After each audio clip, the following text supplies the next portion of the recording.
Halo, selamat datang di video saya. Di sini saya akan membahas tokoh aliran neoklasik. Siapakah dia?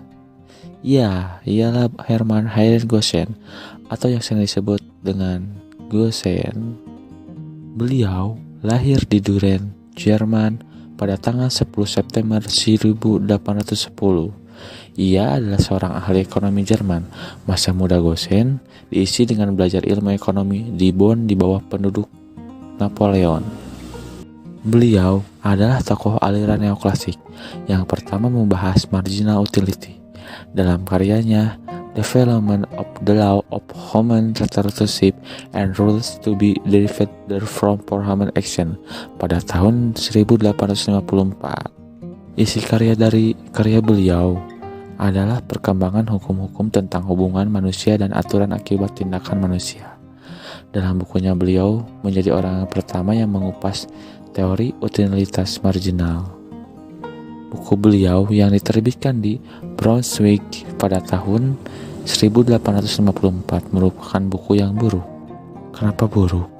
Beliau menulisnya dengan menggunakan model matematika yang rumit dan tidak populer pada saat itu. Beliau sendiri mengklaim karyanya sebanding dengan penemuan Copernicus. Dalam buku beliau, ada pemikiran-pemikirannya yang sangat menonjol, yang dikenal dengan dua hukum Gossen, yaitu hukum Gossen 1 dan hukum Gossen 2. Hukum pertama inilah yang menjadi dasar lainnya prinsip diminishing marginal utility. Kemudian hukum yang kedua berbunyi, untuk memperoleh maksimum utility dari konsumsi berbagai jenis barang, seseorang akan selalu berusaha menyamakan marginal utility yang akan diterimanya dari setiap barang tersebut.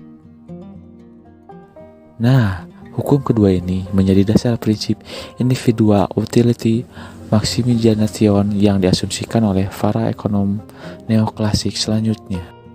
Adapun kelebihan dan kekurangan dari pemikiran beliau, di antaranya inilah adalah kelebihan pemikiran beliau. Dan inilah kelemahan beliau.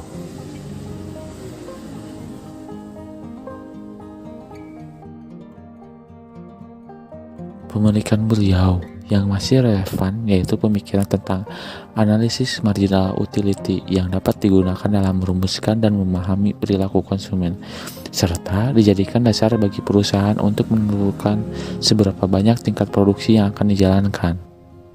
Beliau semasa hidupnya hanya bekerja di pemerintahan Jerman hingga pensiun pada tahun 1847. Beliau meninggal pada tanggal 13 Februari 1858 di Bonn dalam usia 48 tahun. Ya, mungkin cukup sekian biografi beliau yang saya bahas. Terima kasih sudah menonton video saya dan menyimak. Sampai jumpa kembali.